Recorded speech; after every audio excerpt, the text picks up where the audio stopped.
અર્જુનસિંહ ઠાકોર મહેસાણા પત્રકાર એકતા પરિષદના નવા પ્રમુખ બનતા અભિનંદન વર્ષા. મહેસાણા સર્કિટ હાઉસ ખાતેના કોન્ફરન્સ હોલમાં આજે રવિવારે સવારે 10 કલાકે પત્રકાર એકતા પરિષદની મહેસાણા જિલ્લાની મીટિંગ યોજવામાં આવી હતી, જેમાં તાલુકા અને જિલ્લાના પીઢને અનુભવી પત્રકાર ભાઈઓ બહેનો મોટી સંખ્યામાં ઉપસ્થિત રહ્યા હતા. પ્રદેશ અધ્યક્ષ ખાસ આ કાર્યક્રમમાં ઉપસ્થિત રહ્યા હતા. પત્રકારોને સંગઠન વિશે ટોપ ટુ બોટમ વિગતો, દ્રષ્ટાંતો સાથે સંગઠન કેવા લોકો માટે કામ કરે છે, કેટલી સંખ્યા છે, સંગઠિત થવાથી થતા લાભ અંગે પણ માર્ગદર્શન આપવામાં આવ્યું હતું.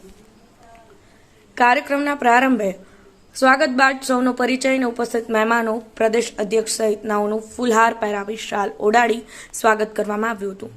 પ્રદેશ પ્રમુખે સંગઠન વિશે વિગતે માર્ગદર્શન આપ્યું હતું.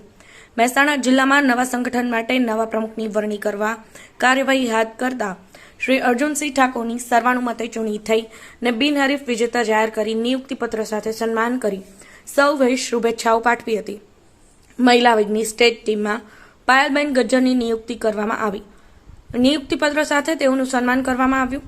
ખૂબ સરસ વાતાવરણમાં પત્રકારોના સજેશન સ્વીકારી દરેક સમસ્યાનો જવાબ આપતા પ્રદેશ અધ્યક્ષ દ્વારા સંગઠનની રૂપરેખા સાથે સમસ્યાઓનો સામનો કરવા, લડત લડવા, આવેદનપત્ર આપવા સહિત સત્કાર સમક્ષ રજૂઆતો કરવામાં આવી અંગે માર્ગદર્શન આપી કુલ રજૂ થયેલા પ્રશ્નો તેમજ ઉકેલ માટે અનુકૂળતાવાળા કામ તેમજ સરકારનું વલણ અંગે પણ સૌને માર્ગદર્શન આપવામાં આવ્યું. ઉપસ્થિત પીઢ અને વરિષ્ઠ પત્રકારો સમગ્ર બાબતોની માહિતીથી ખૂબ જ પ્રભાવિત થયા હતા. ફરી મીટિંગ યોજી જિલ્લા કારોબારોની પૂર્ણ રચના કરવા તેમજ દરેક તાલુકાને પણ પ્રાધાન્ય આપવામાં આવ્યું હતું.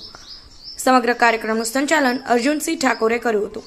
તેમજ સન્માન માત્ર પ્રદેશ મહિલા વિજ્ઞાન ગાયત્રી બાઝાલાએ મદદ કરી હતી. છેલ્લે આભાર પ્રગટ કરીને સૌ નાસ્તો કરી છૂટા પડ્યા હતા. તેમજ વહેલી તકે સંગઠન પૂર્ણ કરવા, તાલુકા સમિતિઓની રચના પૂર્ણ કરવા તેમજ વહેલી તકે જિલ્લા અધિવેશન યોજવા ચર્ચા. વસંત પંચાલ, વડિયાર ન્યૂઝ, ચાણસ્મા. મારે રાજીનામું આપીને પત્રકારોની ભેગું બેસી જવાનું. ચૂંટણી અધિકારી જેને નક્કી કર્યા એક જ ડાયસ ઉપર હોય અને ફોર્મ ભરવા માટેનું જાહેરાત થાય. જેટલા દાવેદાર થાય એમાંથી એક થી વધુ દાવેદાર હોય તો મતદાન ઉપર લેવાનું, સિંગલ હોય તો બિનહરીફ થાય.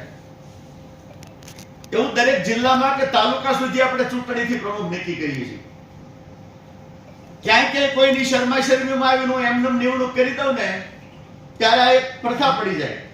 ફલાણી જગ્યાએ તો તમે આમનો પ્રમુખ બનાવ્યા છો તો અહીંયા આને બનાવી દો એટલે લાગુ ગોળો વિષય ઉભો થાય.